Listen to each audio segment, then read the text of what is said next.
السلام علیکم ورحمۃ اللہ وبرکاتہ۔ رب اشرح لی صدری ویسر لی امری واحلل عقدۃ من لسانی یفقہوا قولی ربنا زدنا علما اللہم فقہنا فی الدین۔ سورہ المائدہ آیت نمبر 3 تک ہم پڑھ چکے۔ پچھلی آیت کا ریکیپ کر لیتے ہیں۔ اعوذ باللہ من الشیطان الرجیم، بسم اللہ الرحمن الرحیم۔ حرمت علیکم المیتۃ والدم ولحم الخنزیر وما اہل لغیر اللہ بہ والمنخنقۃ والموقوذۃ والمتردیۃ والنطیحۃ وما اکل السبع الا ما زکیتم وما ذبح علی النصب وان تستقسموا بالازلام ذلکم فسق اليوم یئس الذین کفروا من دینکم فلا تخشوهم واخشون اليوم اکملت لکم دینکم واتممت علیکم نعمتی ورضیت لکم الاسلام دینا فمن اضطر فی مخمصۃ غیر متجانف لإثم فإن اللہ غفور رحیم۔ تم پر یہ چیزیں حرام کی گئی ہیں، مردار خون، سور کا گوشت اور ہر وہ چیز جو اللہ کے علاوہ کسی اور کے نام سے مشہور کر دی جائے، نیز وہ جانور جو گلا گھٹ کر یا چوٹ کھا کر یا بلندی سے گر کر یا سینگ کی ضرب سے مر گیا ہو، نیز وہ جانور جسے کسی درندے نے پھاڑا ہو، الا یہ کہ ابھی وہ زندہ ہو اور تم اسے ذبح کر لو، نیز وہ جانور بھی جو کسی آستانے پر ذبح کیا گیا ہو، نیز ہر وہ چیز بھی حرام ہے جس میں فال کے تیروں سے تم اپنی قسمت معلوم کرو، یہ سب گناہ کے کام ہیں۔ آج کافر تمہارے دین سے پوری طرح مایوس ہو گئے، لہٰذا ان سے مت ڈرو، صرف مجھی سے ڈرو۔ آج کے دن میں نے تمہارا دین تمہارے لیے مکمل کر دیا اور تم پر اپنی نعمت پوری کر دی اور تمہارے لیے بحیثیت دین اسلام کو پسند کیا۔ پھر اگر کوئی شخص بھوک کے مارے ان حرام کردہ چیزوں میں سے کسی چیز کو کھانے پر مجبور ہو جائے، بشرطے کہ وہ گناہ کی طرف مائل نہ ہو، تو اللہ یقیناً بخشنے والا اور رحم کرنے والا ہے۔ آج کی آیت، یسألونک ماذا احل لہم قل احل لکم الطیبات وما علمتم من الجواری مقلبین تعلمونہن مما علمکم اللہ فکلوا مما امسکنا علیکم واذکروا اسم اللہ علیہ واتقوا اللہ ان اللہ سریع الحساب۔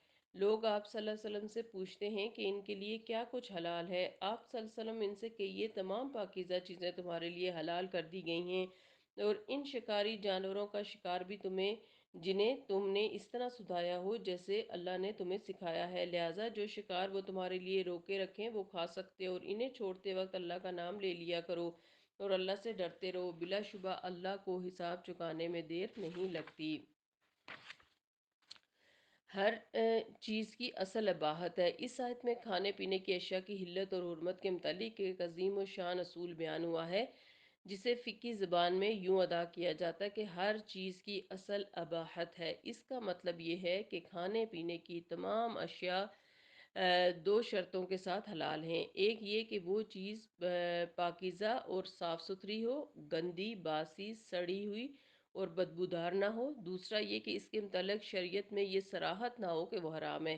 اس طرح حرام اشیاء کا دائرہ بہت محدود ہو جاتا ہے اور حلال اشیاء کا دائرہ بہت وسیع ہو جاتا ہے، جبکہ اس آیت کے نزول سے پہلے عموماً یہی سمجھا جاتا تھا کہ حلال صرف وہ چیز ہو سکتی ہے جس کے متعلق شریعت میں واضح ثبوت موجود ہو، جیسا کہ اس آیت میں مسلمانوں کے صحابہ کرام کے سوال سے بھی یہی ظاہر ہوتا ہے کہ جب پیچھے حرام چیزوں کے بارے میں بتایا جا رہا تھا پچھلی آیت میں، تو پوچھا گیا کہ پھر حلال کیا کیا ہے، تو اس آیت کے ذریعے سے اللہ تعالیٰ نے سابقہ نظری کو بدل کر اور حلال اشیاء کا دائرہ وسیع کر کے مسلمانوں پر احسان عظیم کیا ہے۔ پھر اس میں شکار کا ذکر ہے، تو شکار کے متعلق کیا احکامات دیے گئے کہ شکاری جانوروں میں پرندے بھی شامل ہیں، جیسے باز اور شکرا وغیرہ، یعنی کتا، چیتا، باز، شکرا، جسے بھی یہ بات سکھائی گئی ہو کہ وہ شکار کو اپنے مالک کے لیے روک کے رکھے گا، خود اس میں سے کچھ بھی نہیں کھائے گا۔ اس آیت کی تشریح کے لیے کچھ احادیث ہیں جو ہم دیکھ لیتے ہیں۔ آپ صلی اللہ علیہ وسلم نے فرمایا کہ جب تم اپنے سدھائے ہوئے کتوں کو چھوڑو اور ان پر اللہ کا نام لو تو ان کا پکڑا ہوا شکار کھا لو، یہ سنن ابی داؤد کی روایت ہے۔ آپ صلی اللہ علیہ وسلم نے فرمایا جب تم اپنا تیر چھوڑو تو بسم اللہ کہہ دو، یہ صحیح مسلم کی روایت ہے۔ آپ صلی اللہ علیہ وسلم نے فرمایا جب تم تیر چھوڑو اور شکار غائب ہو جائے تو جب ملے تو اسے کھا سکتے ہو بشرطے کہ سڑ نہ جائے۔ آپ صلی اللہ علیہ وسلم نے فرمایا اگر تم شکار پر تیر چھوڑو پھر اس شکار کو 1 یا 2 دن کے بعد پاؤ پھر دیکھو کہ اس پر تمہارے تیر کے علاوہ کوئی اور نشان نہیں تو اسے کھا سکتے ہو، اور اگر وہ شکار پانی میں گرا پڑا ہو تو اسے مت کھاؤ۔ یہ صحیح بخاری کی حدیث ہے۔ صحیح بخاری ہی کی ایک اور حدیث ہے، سیدنا عبداللہ بن مغفر رضی اللہ عنہ کہتے ہیں کہ آپ صلی اللہ علیہ وسلم نے کنکری پھینک کر شکار کرنے سے منع فرمایا، اور فرمایا کہ اس کے ذریعے سے شکار نہیں کیا جا سکتا۔ ام، صحیح مسلم کی حدیث ہے، آپ صلی اللہ علیہ وسلم نے فرمایا اللہ تعالیٰ نے ہر چیز پر احسان کرنا فرض کر دیا ہے، لہٰذا جب تم کسی جانور کو مارو تو احسن طریقے سے مارو، اور جب تم کسی جانور کو ذبح کرو تو احسن طریقے سے ذبح کرو۔ جب تم میں سے کوئی یہ کام کرنا چاہے تو وہ اپنی چھری کو خوب تیز کر لے، پھر اپنے ذبیحے کو راحت دے کر ذبح کرے۔ تو یہاں پر ان آیات میں جو ہے وہ حلال اشیاء کے بارے میں بتایا کہ تمام کھانے پینے کی چیزیں حلال ہیں جو کہ پاکیزہ صاف ستھری ہو، تازہ ہوں، اور دوسرا کسی حرام سورس سے وہ حاصل نہ کی گئی ہوں اور شریعت نے انہیں حرام قرار نہ دیا ہو۔ دوسری بات شکاری جانوروں کے بارے میں ہمیں بتایا گیا۔ آیت نمبر 5، الیوم احل لکم الطیبات وطعام الذین اوتوا الکتاب حل لکم وطعامکم حل لهم والمؤصنات من المؤمنات والمؤصنات من الذین اوتوا الکتاب من قبلکم اذا آتیتموہن اجورہن محسنین غیر مسافحین ولا متخذی اخدان فمن یکفر بالایمان فقد حبط عملہ وہو فی الآخرۃ من الخاسرین۔ آج تمہارے لیے تمام پاکیزہ چیزیں حلال کر دی گئی ہیں، اور اہل کتاب کا کھانا تمہارے لیے حلال ہے اور تمہارا کھانا ان کے لیے، نیز مومن عفیفہ عورتیں تمہارے لیے حلال ہیں، اور ان لوگوں کی عفیفہ عورتیں بھی یعنی اہل کتاب کی جنہیں تم سے پہلے کتاب دی گئی تھی، بشرطے کہ اس سے تمہاری غرض مہر ادا کر کے انہیں نکاح میں لانا ہو، محض شہوت رانی اور پوشیدہ آشنائی یعنی چھپی دوستی نہ ہو۔ اور جس نے بھی ایمان کے بجائے کفر اختیار کیا اس کا وہ عمل برباد ہو گیا اور آخرت میں وہ نقصان اٹھانے والوں میں سے ہوگا۔ تو یہاں پر اہل کتاب کا کھانا کن شرائط کے تحت حلال ہے وہ بتایا جا رہا ہے کہ اہل کتاب کا کھانا انہی شرائط کے تحت حلال ہے جو اوپر مذکور ہیں، یعنی ذبیحے پر اللہ کا نام لیا گیا ہو، چیز پاکیزہ اور اس کے دسترخوان پر کوئی حرام چیز مثلا شراب یا سور کا گوشت وغیرہ نہ ہو۔ اگر ان کے دسترخوان پر ایسی اشیاء پائی جائیں تو ان کے ساتھ کھانا تو درکنار ان کے برتن استعمال کرنا بھی جائز نہیں، حتیٰ کہ انہیں خوب دھو کر پاک صاف کر لیا جائے اور یہ استعمال مجبوراً ہو۔ رہے غیر اہل کتاب تو ان کا ذبیحہ کھانا جائز ہے، نہ ان کے ساتھ کھانا جائز ہے، نیز جو جانور ذبح نہ کیے جائیں بلکہ کسی طرح سے ان کا گلا کاٹ کر الگ کر دیا جائے یا کسی اور طریقے سے انہیں مارا جائے یا ذبح کے وقت اللہ کا نام نہ لیا جائے تو ایسے جانور کا گوشت کھانا جائز نہیں۔ علاوہ ازیں یہ بات بھی قابل غور ہے کہ دور نبوی میں یہودیوں اور عیسائیوں کا کم از کم اللہ پر اور یوم آخرت پر ایمان ضرور تھا، مگر آج کل اہل مغرب جن میں سے اکثر اپنے آپ کو عیسائی کہلاتے ہیں، یہ لوگ نیچری اور دہریہ قسم کے ہوتے ہیں یا دین سے بیزار ہوتے ہیں۔ ایسے لوگوں کا کھانا کیسے مسلمانوں کے لیے جائز ہو سکتا ہے؟ ظاہر ہے یہ اللہ کو بھی نہیں مانتے اور ان کے اندر یعنی اللہ تعالیٰ کی وحدانیت نہیں ہے، کیونکہ موجودہ دور کے اہل کتاب اور دور نبی کے غیر اہل کتاب میں کوئی فرق نہیں ہے۔ دوسری بات اس آیت میں بتائی گئی کہ اہل کتاب کی عورتوں کے ساتھ نکاح یعنی کتابیہ عورت کا نکاح، کتابیہ عورتوں سے نکاح کی شرائط وہی ہیں جو مسلمان عورتوں کے لیے، یعنی نکاح کا مقصد محض شہوت رانی نہ ہو بلکہ مستقل بنیادوں پر ہو اور اس نکاح کا باقاعدہ اعلان ہو اور اس کے حق مہر انہیں دیا جائے۔ مگر کتابیہ عورت سے نکاح صرف اس صورت میں جائز ہوگا جب کسی فتنے کا خطرہ نہ ہو، مثلا ایک شخص اگر کسی خوبصورت کتابیہ عورت سے نکاح کے بعد اس کے دین کی طرف مائل ہو جائے تو ایسی صورت میں نکاح ہرگز جائز نہ ہوگا، جیسا کہ اس آیت کے آخری الفاظ میں وَمَن يَكْفُرْ بِالْإِيمَانِ سے ظاہر ہوتا ہے کہ اس خطرے کے پیش نظر حتی الامکان کتابیہ عورتوں کے ساتھ نکاح سے بچنا بہتر ہے، البتہ اگر ایسی صورت ہو کہ نکاح نہ کرنے سے فتنے میں پڑنے کا اندیشہ ہو تو پھر نکاح کر لینے میں کوئی حرج نہیں ہے۔ آیت نمبر 6، یا ایہا الذین آمنوا اذا قمتم الی الصلاة فاغسلوا وجوہکم وایدیکم الی المرافق وامسحوا برؤوسکم وارجلکم الی الکعبین وان کنتم جنبا فطہروا وان کنتم مرضی او علی سفر او جاء احد منکم من الغائط او لامستم النساء فلم تجدوا ماء فتيمموا سعيدا طيبا فامسحوا بوجوهكم وأيديكم منه ما يريد الله ليجعل عليكم من حرج ولكن يريد ليطهركم وليتم نعمته عليكم لعلكم تشكرون۔ یہ اے ایمان والو، جب نماز ادا کرنے کے لیے اٹھو تو پہلے اپنے منہ اور کوہنیوں تک ہاتھوں کو دھو لو، اور اپنے سروں کا مسح کر لو، اور اپنے پاؤں ٹخنوں تک دھو لو، اور اگر جنابت کی حالت میں ہو تو نہا کر طہارت حاصل کر لو۔ ہاں، اگر تم مریض ہو یا سفر میں ہو، یا تم میں کوئی شخص رفع حاجت کر کے آئے، یا تم نے عورتوں کو چھوا ہو، پھر تمہیں پانی نہ مل رہا ہو، تو پاک مٹی سے کام لو، پھر اس سے اپنے چہروں اور ہاتھوں کا مسح کر لو۔ اللہ تم پر زندگی کو تنگ نہیں کرنا چاہتا، بلکہ وہ تو یہ چاہتا ہے کہ تمہیں پاک کرے اور تم پر اپنی نعمت پوری کرے، تاکہ تم اس کے شکر گزار بنو اور اللہ کے اس احسان کو یاد کرو جو اس نے تم پر کیا، اور اس پختہ عہد کو بھی یاد رکھو جو اس نے تم سے لیا، جبکہ تم نے سمعنا واطعنا، یعنی ہم نے سن لیا اور اطاعت قبول کریں گے کی کہا، اور اللہ سے ڈرتے رہو کیونکہ اللہ دلوں کی باتیں بھی خوب جانتا ہے۔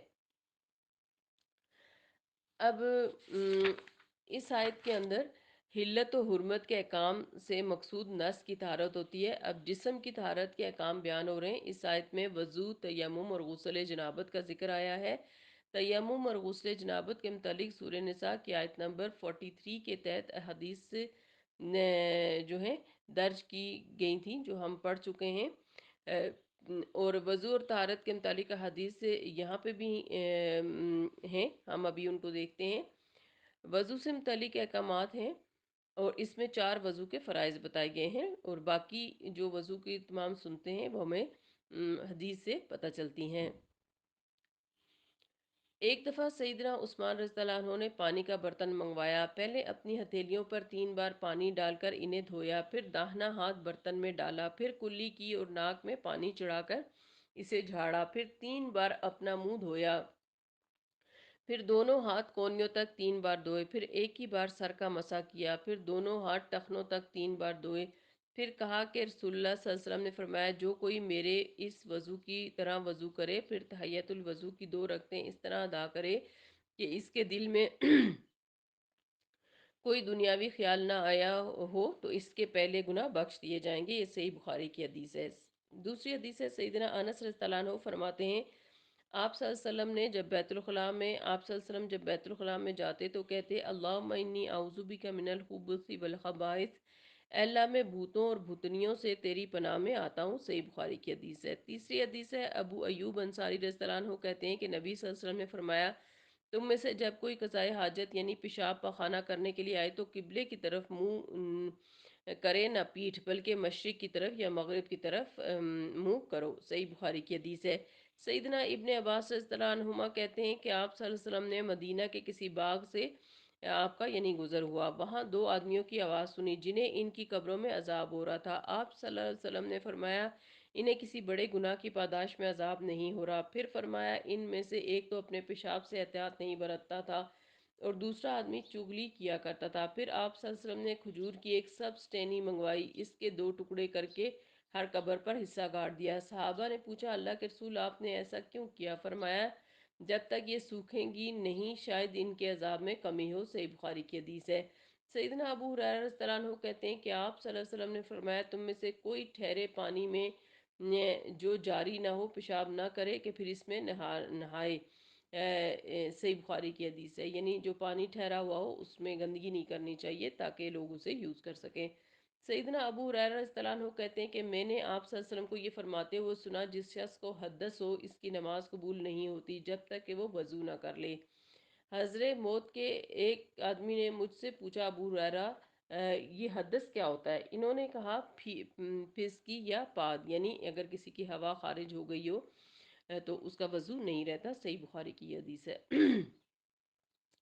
سیدنا انس رضی اللہ عنہ فرماتے ہیں کہ آپ صلی اللہ علیہ وسلم ایک سا یعنی تقریباً 2.5 لیٹر پانی سے لے کر 5 مد یعنی 3140 ملی لیٹر تک پانی سے غسل کر لیا کرتے اور ایک مد 628 ملی لیٹر پانی سے وضو کر لیتے۔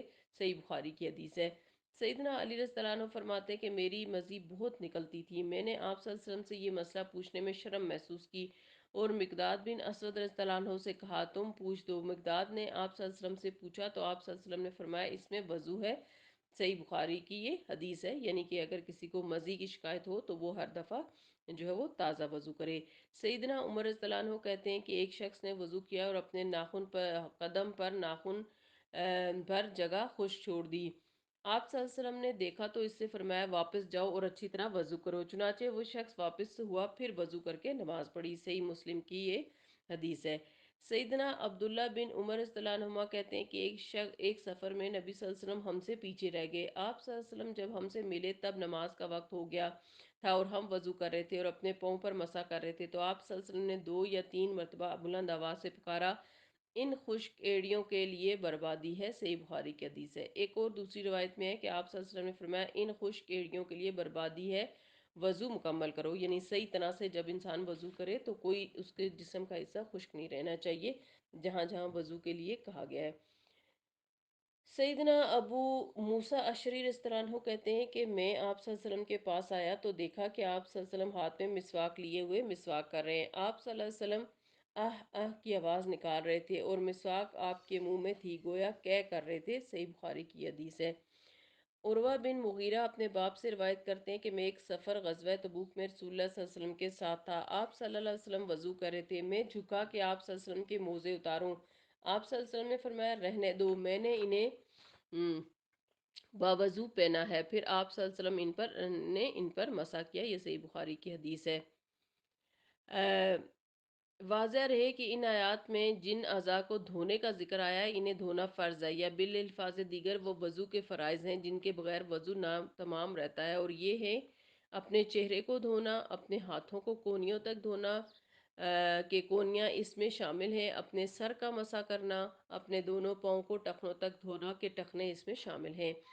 قرآن میں وضو کا مختصر ذکر ہوا ہے، اس کی مکمل تفصیل آپ صلی اللہ علیہ وسلم کی سنت یا حدیث سے ملتی ہے۔ ایسی کچھ حدیث پہلے ذکر ہو چکی ہیں جن سے وضو کی سنتیں معلوم ہوتی ہیں، یعنی ایسا افعال جو صرف آپ صلی اللہ علیہ وسلم کی سنت سے معلوم ہوئے، وضو میں انہیں کرنا لازمی ہے۔ ان میں سے چند افعال کا ذکر ہم نے ابھی پڑھا ہے اور کچھ اور دیکھ لیتے ہیں۔ مثلا نمبر 1 حدیث میں ہے کہ وضو کی ابتدا میں سب سے پہلے ہاتھوں کو گٹوں یعنی پونچوں تک دھونا، پھر کلی کرنا، پھر ناک میں پانی چڑھانا اور ناک جھاڑنا، وضو سے پہلے یا ہاتھ دھونے کے بعد کلی کرتے وقت مسواک کرنا، ہاتھ اور پاؤں دھوتے وقت ہاتھ اور پاؤں کی انگلیوں میں خلال کرنا، منہ دھوتے وقت داڑھی اگر گھنی ہو تو بالوں میں خلال کرنا اور ہلکی ہو تو جڑوں تک دھونا۔ سر کے مسے کا طریقہ یہ ہے کہ دونوں ہاتھوں کو سر کے آگے حصے سے شروع کیا جائے، یعنی ماتھے سے شروع کیا جائے جہاں ماتھا ختم ہوتا ہے، اور گدی تک لے جائیں، پھر اس طرح واپس لائیں یعنی ماتھے تک۔ سر کے مسے کے ساتھ ہی کانوں کا مسح کرنا بھی مسنون ہے۔ سنت سے معلوم ہوتا ہے کہ جن اعضاء کو دھونے کا ذکر قرآن میں آیا ہے انہیں ایک بار دھونے سے بھی فرض کی ادائیگی ہو جاتی ہے، البتہ انہیں 2 یا 3 بار بھی دھویا جا سکتا ہے، بلکہ 3 بار دھونا افضل ہے۔ اسی طرح کلی کرنا اور ناک میں پانی ڈالنا بھی 3 بار افضل ہے، اور 3 سے زیادہ بار دھونا مکروہ یعنی ناجائز ہے۔ پہلے دایاں ہاتھ دھویا جائے پھر بایاں، اسی طرح پاؤں میں بھی یہی ترتیب ملحوظ رکھنی چاہیے۔ دایاں اعضاء سے شروع کرنا اور انہیں مقدم رکھنا آپ صلی اللہ علیہ وسلم کی سنت ہے۔ ہر نماز کے لیے نئے سرے سے وضو کرنا واجب نہیں، ایک ہی وضو سے اگر حدث نہ ہو تو متعدد نمازیں ادا کی جا سکتی ہیں۔ سفر میں ایک وضو کر کے موزے یا جرابیں پہننے کے بعد ان پر 3 دن تک مسح کیا جا سکتا ہے۔ اس مدت میں راتیں بھی شامل ہیں، اور حضر یعنی رہائشی ہونے کی صورت میں اس کی مدت صرف 1 دن اور 1 رات ہے۔ اگر کوئی عضو زخمی ہو جسے دھونے سے نقصان کا اندیشہ ہو تو اس پر پٹی باندھ کر اس پر مسح کیا جا سکتا ہے۔ پاؤں دھونے میں احتیاط کرنی چاہیے، جیسے کہ ابھی ہم نے پڑھی کہ ہم نے ایڑیاں جو ہیں اچھے طریقے سے دھونی ہیں۔ پھر دین میں آسانی، یعنی اللہ تعالیٰ نے تمہاری مجبوریوں کا لحاظ رکھتے ہوئے تمہیں رخصتیں عنایت کی ہیں۔ مثلا جس مریض کو پانی کے استعمال سے تکلیف کا یا تکلیف کے بڑھ جانے کا اندیشہ ہو، تو خواہ اسے حد سے اصغر ہو، یعنی کہ کوئی ہوا وغیرہ خارج ہو، یا پیشاب پخانہ لاحق ہو، یا حد سے اکبر یعنی بڑی رکاوٹ ہو جیسے احتلام یا جنابت صحبت، وہ وضو یا غسل کے بجائے تیمم کر سکتا ہے۔ یا ایسا مسافر جسے وضو یا غسل کے لیے بالکل پانی نہ مل رہا ہو، تو اس کے لیے بھی یہی تیمم کی رعایت موجود ہے۔ اتمام نعمت کیا ہوتا ہے؟ یعنی اتمام نعمت اسی شکل میں ہو سکتا ہے کہ نفس کی پاکیزگی کے احکام کے ساتھ ساتھ جسم کی پاکیزگی کے احکام بھی دیے جائیں۔ ایک مسلمان کے لیے جسم کی صفائی اتنی ہی ضروری ہے جتنی نفس کی پاکیزگی اور صفائی۔ چنانچہ آپ صلی اللہ علیہ وسلم نے فرمایا، جسمانی صفائی ایمان کا حصہ یا آدھا ایمان ہے۔ صحیح مسلم کی حدیث ہے۔ پھر اسی آیت میں فرمایا کہ اور اللہ کے اس احسان کو یاد کرو جو اس نے تم پر کیا، یعنی تم ایک دوسرے کے دشمن تھے، قبائلی لڑائیوں جھگڑوں میں عداوتوں میں پھنسا کر تمہارا جینا حرام کیا جا چکا تھا، اور تم ان حالات سے نجات کی راہ سوچتے تھے، مگر ایسی کوئی راہ تمہیں نظر نہیں آتی تھی۔ پھر اللہ نے تم پر پے در پے کئی احسانات کیے، تمہیں اسلام کی توفیق بخشی، پھر اسی اسلام کی وجہ سے تمہاری درینہ اور مسلسل عداوتوں کا خاتمہ کر کے تمہیں ایک دوسرے کا مونس و غمخوار اور بھائی بھائی بنا دیا۔ اور پھر آیت کے آخر میں کہا جا رہا ہے کہ اس نے اور اس پختہ عہد کو بھی یاد رکھو جو اس نے تم سے لیا جب تم نے کہا تھا کہ سمینا و اطعنا، یعنی بیت عقبہ کا عہد، یعنی وہ پختہ عہد جو تم نے عقبہ کی رات رسول اللہ صلی اللہ علیہ وسلم سے کیا تھا کہ ہم ہر حال میں آپ صلی اللہ علیہ وسلم کی فرما برداری کریں گے۔ واضح رہے کہ آپ صلی اللہ علیہ وسلم نے بیت عقبہ کے بعد بھی جس شخص سے بیعت لی، اسی عہد پر بیعت لی، اور خلفائے راشدین بھی اسی عہد پر مسلمانوں سے بیعت لیتے رہے۔ امیر کے اطاعت ہی سے جماعت کا نظم و نسق اور امت میں اتحاد قائم رہ سکتا ہے۔ اسی لیے نبی صلی اللہ علیہ وسلم نے امیر کے اطاعت کی بہت تاکید کی ہے۔ اس کے لیے ہم آگے پیچھے سے سورہ نساء جو ہے اس کے حاشیہ 59 بھی پڑھ سکتے ہیں، اور بیت عقبہ کے عہد اور اس کے پس منظر کو ہم جو ہے وہ مزید ڈیٹیل کے ساتھ بھی کتابوں میں سیرت کی کتابوں میں پڑھ سکتے ہیں۔